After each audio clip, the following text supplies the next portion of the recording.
안녕하세요. 똑똑한 육아TV입니다. 저는 5살인 외동딸이 있습니다. 현재 99% 외동아이로 키우기로 확정을 했는데요. 확정했다 하면서도 1%의 미련이 남아서 질척거리고 있습니다. 외동 확정이야 하면서도 어느 날은 둘째를 낳을까 말까 고민합니다. 낳으려면 더 늦으면 안 될 것 같은데 라는 생각에 정말 고민이 많이 드는 요즘이에요. 이 1%의 미련은 부모라면 정말 끝나지 않는 최대 고민인 것 같아요. 여러분들도 저와 같은 고민 하고 계신가요? 특히 주변을 보면 요즘은 첫째가 아들이신 분들은 딸을 낳고 싶은 마음 때문에 둘째를 많이 고민하시더라고요.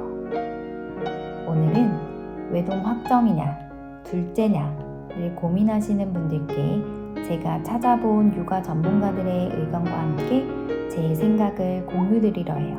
저와 같은 고민을 가진 분들이라면 오늘 영상 끝까지 시청해주세요. 우선 외동아이로 키울까, 둘째를 낳을까 고민하시는 분들이 제일 고민하실 만한 내용이 무엇일까요? 첫째, 우리 아이가 너무 외로울 것 같아서. 둘째, 돈이 많이 들 것 같아서. 셋째, 내가 육체적, 신체적으로 너무 힘들어서. 이렇게 크게 3가지인 것 같아요. 이 3가지 질문에 대해서 제가 조사한 자료를 바탕으로 Q&A 형식으로 한번 이야기해 보겠습니다. 먼저 첫 번째 질문, 외동아이 외롭지 않을까요? 이 생각은 첫째인 내 아이가 너무 소중해서 드는 생각인 것 같아요. 저 역시도 그렇지만 아마 이 질문이 둘째를 낳을까 말까 고민하시는 부모님들의 가장 큰 걱정거리가 아닐까 합니다. 관계 전문가 김지윤 소장님이 어쩌다 어른에서 말씀하신 내용에 따르면 외동아이의 경우는 외로운 인상의 본질을 직감적으로 체감한다고 합니다.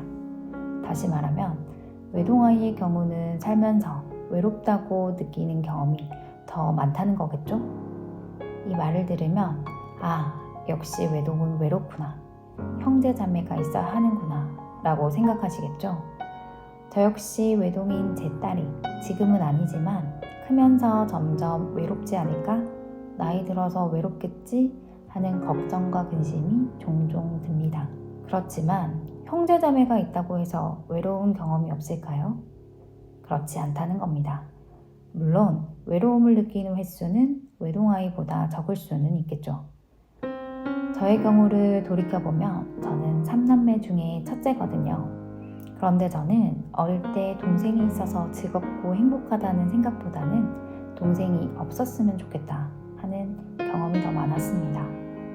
혼자 있는 게 좋은데 자꾸 동생들이랑 부딪히고 또 책임감을 느끼는 상황이 많았기 때문이에요. 오히려 그래서 더 외롭다고 느낀 적이 많았습니다.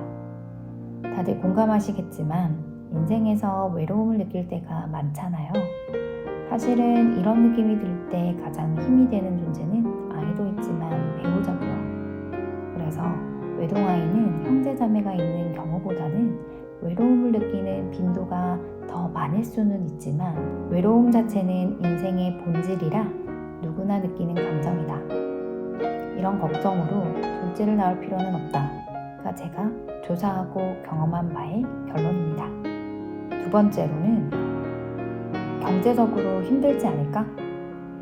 사실 저는 이 부분이 99% 외동아이로 키우기로 결심한 이유였습니다. 주변의 선배맘들이 중고등 가면 더 돈이 많이 드니까 어릴 때 사교육에 돈 많이 쓰지 마라 이런 얘기 들어보셨죠? 저도 가보지 않은 길이라 뭔가 막연해서 관련 콘텐츠를 찾아보고 책도 읽어보고 하다가 부동산 읽어주는 남자를 보게 되었어요.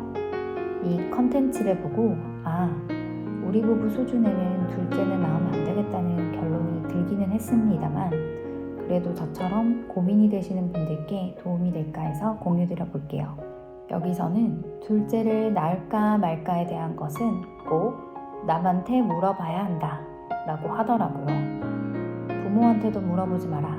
부모님들은 나으라고 하실 테니까. 또 친구나 동네 주민한테도 물어보지 말고 경제적 조언을 해줄 수 있는 사람에게 물어보라고 합니다. 또 여기서는 아이는 공짜로 크지 않는다. 이건 정답의 영역이 아니라 선택의 영역이다.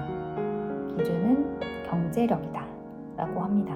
부육남에서는 아이에게 유의미하게 지원을 해줄 수 있는가?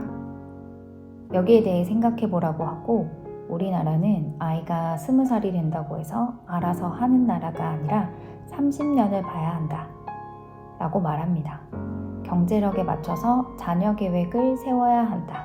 저는 이 질문에서 한 명까지는 어떻게든 유의미한 지원을 해줄 수 있을 것 같지만 둘까지는 도저히 안 되겠더라고요.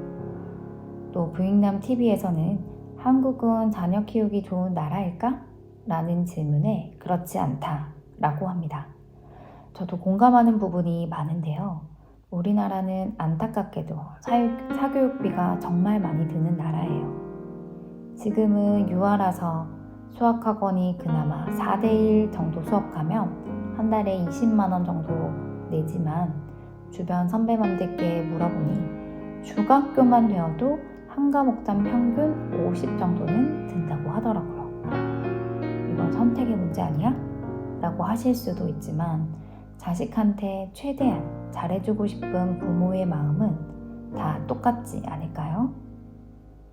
또 부익남 TV에서 우리 아이들은 부모의 도움 없이는 자립이 어려운 세대라고 하는데 이 말도 참 많이 공감되기도 하고 걱정이 되었습니다.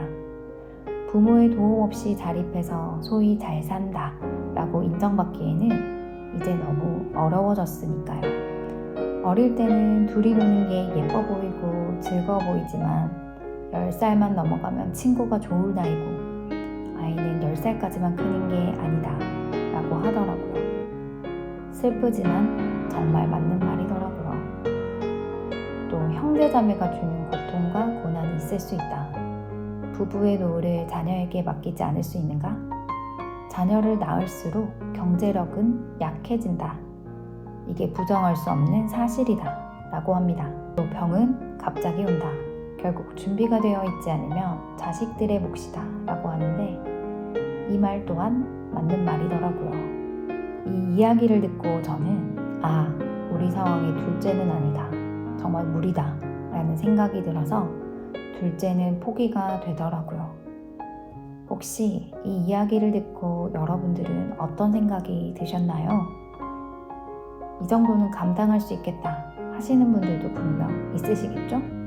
자식이 외로울까봐 동생을 만들어주는 것보다 아이에게 짐이 되지 않도록 노후 준비를 탄탄히 하는 게 더 좋다 라고 하는 부분에서는 정말 공감이 되기도 했는데요. 형제자매가 있더라도 결국 성인이 되어서 사는 수준이 비슷하지 않으면 사이가 소원해지고 마음과 경제적인 짐이 되는 경우도 있으니까요.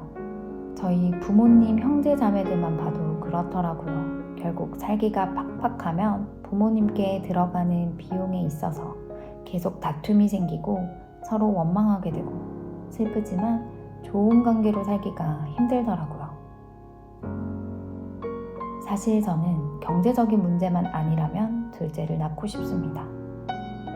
그런데 사실상 외동아이의 외로움보다도 살면서 더 자주 체감할 것은 경제적인 부분이기에 이 부분에 대해서는 부부가 정말 진지하게 고민해 봐야 할 것 같습니다. 나의 몸과 경력에 무리가 되지 않을까? 이 영상을 보시는 엄마들이라면 정말 공감하실 텐데요. 임신과 출산이 정말 여자 몸에 큰 영향을 미치는 것은 사실입니다. 저는 저와 남편의 여러 상황을 고려해서 계획을 해서 임신을 했는데도 이 과정이 정말 순탄치 않았습니다. 갑상선 호르몬에 문제가 생겨서 계속 약을 먹게 되기도 했고 일 때문에 무리를 좀 했더니 32주에 하혈을 해서 다니던 여성병원에서 대학병원으로 전원에 입원할 정도로 곧 아이가 나올 상황이었습니다. 그런데 주수가 채워지지 않아 수축 억제제를 맞으면서 한 달 동안 버티고 버텨 아이를 낳게 되었는데요.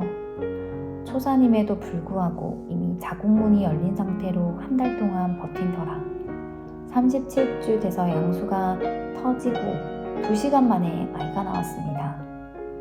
너무 진행 속도가 빨라서 진통제, 무통도 못 맞고 정말 힘 3번 주고 아이를 낳았는데요.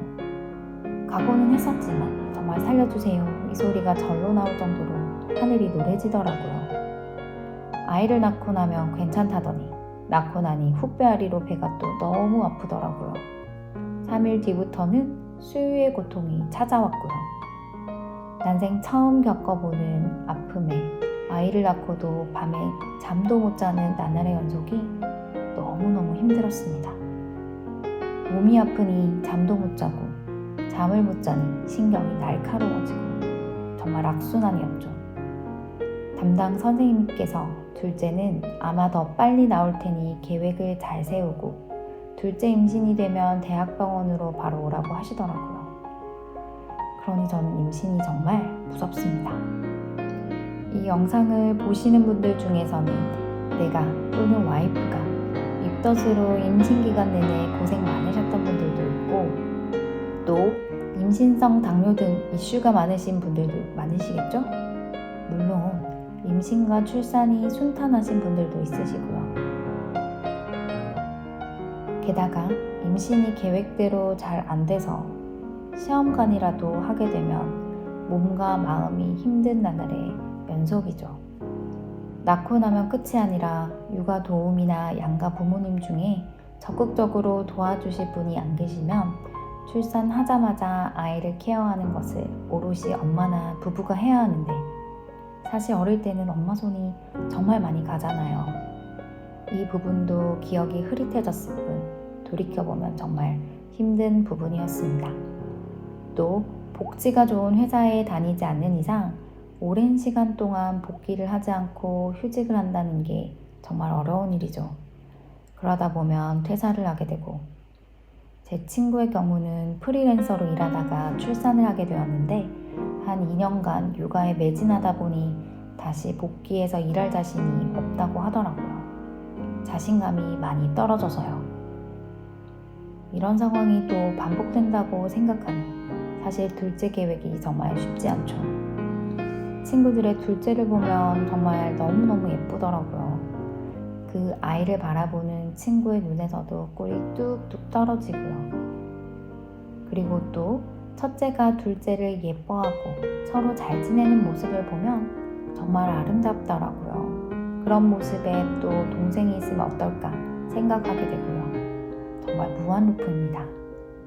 외동 확장이냐, 둘째냐, 이 문제야말로 결정하고도 뒤돌아보게 되는 질문인 것 같습니다. 이 고민은 결정했다 하고도 끝나지 않는 것 같아요. 맞고 틀린 게 아니라서 더 어렵습니다. 저는 솔직히 돈만 많으면 둘째를 낳을 것 같아요. 그렇지만 경제적인 이유 때문에 둘째를 이성적으로 포기하게 되었습니다. 사실 사람의 가치가 돈으로 결정되는 것이 아니지만 현실적인 문제들은 또 경제적인 어려움에서 생기는 경우가 많으니까요. 지금 상황에서는 한 명에게 유의미한 지원을 해주는 것이 더 좋겠다라는 생각이 듭니다. 둘째를 낳고 생활이 팍팍하면 혹시나 둘째의 존재에 대해 후회하게 되고 또 내 자신의 선택에 후회하게 될까봐 겁이 나기도 합니다. 결론은 끊임없이 부부가 소통해서 결정해야 한다는 것인 것 같아요. 또 우리 부부의 목표는 무엇인지에 대해서도 의논해 보시면 좋을 것 같습니다.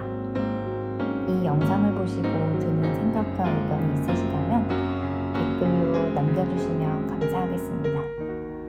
그럼 또 다른 영상으로 찾아뵐게요.